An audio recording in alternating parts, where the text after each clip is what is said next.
से जो कर चुके हैं भाव विभोर, ऐसे हमारे चर्चित नेता हैं सर्वश्री प्रशांत किशोर। और हम समस्तीपुर जिला में नहीं, बिहार के तमाम पत्रकार बंधुओं की ओर से हम आपका हार्दिक अभिनंदन करते हैं।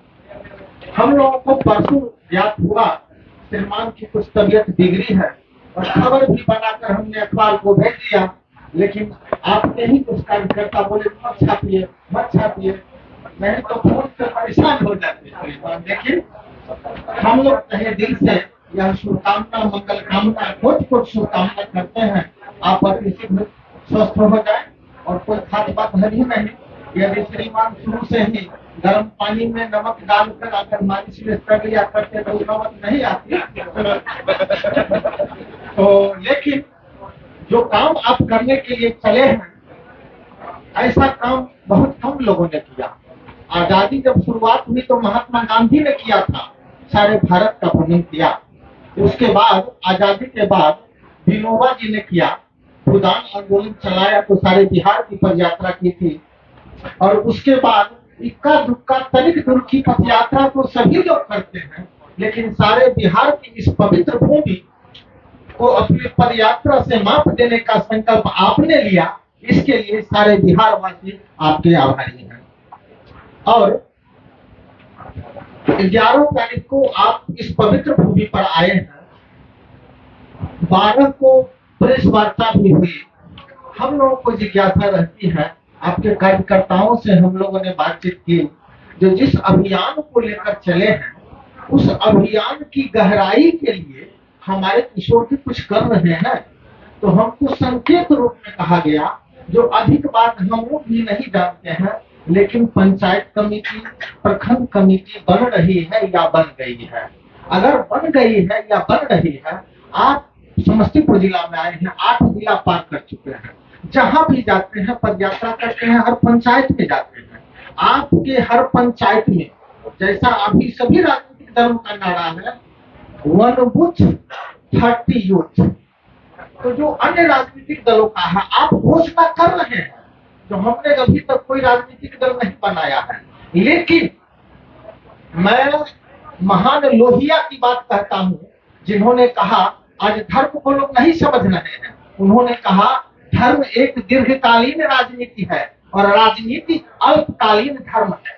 अगर हम देश की सेवा करना चाहते हैं, समाज की सेवा करना चाहते हैं, तो राजनीति और धर्म को भी लेकर के चलना पड़ेगा। राजनीति भी धर्म है।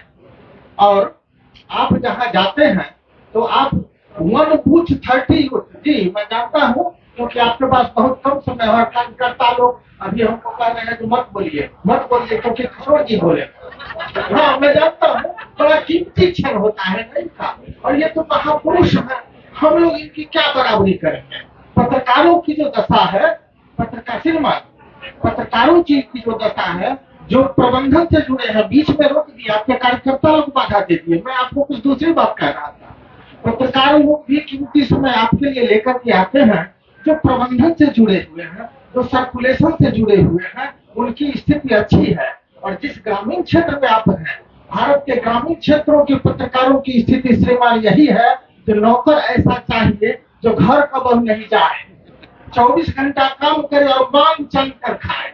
लेकिन आप जैसे महापुरुषों को भी पत्रकारों को देने के लिए आप भी रिक्त हस्त हैं, आप भी कुछ नहीं देंगे, न देंगे। तो अब चलिए, वे पत्रकार आपके लिए आए हैं, तो हमारी कामना यही है, जो अगर 1 बूथ 30 यूथ है, तो आपका कम से कम 1 बूथ 100 यूथ का कल्पना करके आप संपूर्ण बिहार के पंचायतों का, प्रखंडों का, जिला का यह भी जमीनी स्तर तैयार करें। और बाद में जब वोट के समय आता है चुनाव का, तो टिकट लेने के लिए आपाधापी हो जाती है। इससे आप अपरिचित नहीं होंगे, तो इसको आप बारीकी से देख रहे होंगे, और ज्यादा समय मैं नहीं लूंगा।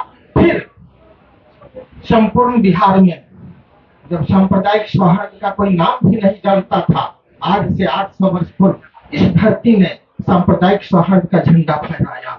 आपके बगल में, शायद आप नहीं गए हैं, राजकीय मेला हो चुका है, आपके ग्लोबल नक्शे में है, इंद्रवाड़ा बाबा केवल स्थान पर्यटक स्थल घोषित हो चुका है। सांप्रदायिक सौहार्द की स्थापना करने वाले 800 वर्ष पूर्व थे।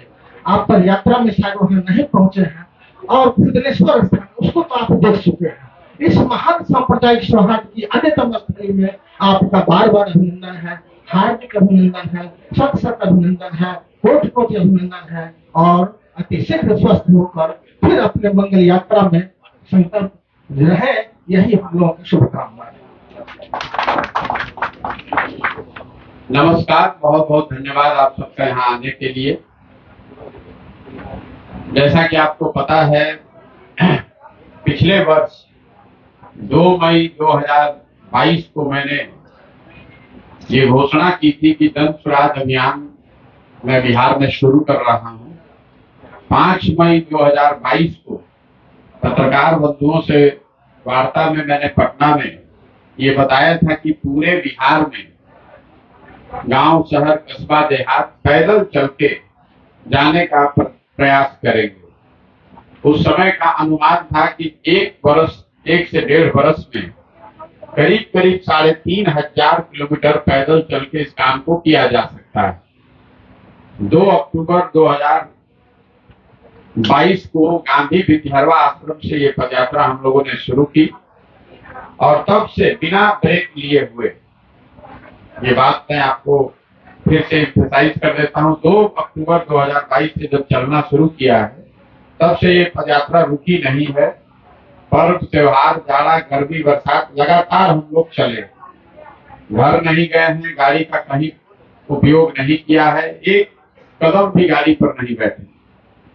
और मैं रोज अपने गांव में भी जब पदयात्रा में जाता हूँ अपने साथियों को भी बताता हूँ कि अभी भी आपने चर्चा सुनी होगी, लोग बताते हैं कि गाड़ी से जाइएगा तो ज्यादा लोगों से मिल पाइएगा, ज्यादा जगह भी विजिट कर सकते हैं। तो हम लोग की जो पूरी सोच है कि पदयात्रा में कितने किलोमीटर हम चल रहे हैं, कितने गांव में जा रहे हैं, इससे ज्यादा जरूरी है कि पदयात्रा के मकसद को पूरा करने के लिए इसकी शुद्धता और ईमानदारी, इसको पूरी तरीके से सुनिश्चित किया जाए। इसी वजह से गाड़ी का प्रयोग अभी तक नहीं करते हैं या बीच में कहीं ब्रेक नहीं लेते हैं। आज पहली बार इस पदयात्रा को ब्रेक के लिए में लिया जा रहा है, तो ये मेरी जिम्मेवारी बनती है कि मैं पत्रकार बंधुओं को ये बताऊं कि ये ब्रेक क्यों लिया जा रहा है। पदयात्रा शुरू होते समय मैंने घोषणा की थी कि अगर शरीर से बीमार नहीं हुए तो कोई कहीं रुकेंगे नहीं। बीमार मैं अभी भी नहीं हूँ, पूरी तरीके से स्वस्थ हूँ, लेकिन वैशाली में चलते हुए मुझे अपने बाएं पैर में तकलीफ हुई पहली बार। सुखी में वहां हूँ, 5 दिन रुके हुए थे। डॉक्टरों ने अपनी ओर से जो इलाज समझा वो किया और राहत भी मिली, फिर सुखी से चलना शुरू भी किए, लेकिन फिर से वो मसल टियर बढ़ गया है। तो यहाँ जब मैं समस्तीपुर आया हूँ उसके बाद से 1 दिन रुके, और उसको जब जांच किया गया तो डॉक्टरों का ऐसा मानना है कि वो बहुत लंबे समय तक लगातार खराब सड़कों पर, ऊपर नीचे उबड़ खाबड़ सड़कों पर चलने से मसल टियर हो गया है, मतलब हिंदी में मसल फट गया है। और ये कोई बहुत गंभीर बीमारी नहीं है, बहुत ज्यादा ओवर यूज है, मतलब 20, 22, 25 किलोमीटर अगर आप डेली खराब सड़कों पर चल रहे हैं पैदल तो मसल फट सकता है। तो डॉक्टरों का अपना एक अनुमान है कि इसको दवा और इंजेक्शन से ठीक करने के साथ साथ ये जरूरी है कि 10-15 दिन का इसको आराम दिया जाए। जैसा कि आप देख रहे हैं, हम आपके सामने बैठे बिल्कुल स्वस्थ हैं, काम करने में कोई दिक्कत नहीं है। सिर्फ उनका सुझाव ये है कि चूंकि ये यात्रा अभी 1-1.5 महीने और 1-1.5 साल चलनी है, तो ये समय जब 8 महीने करीब हम लोग पैदल चल लिए, तो 10 दिन रुक के उस मसल को हील करने का अवसर दे दिया जाए।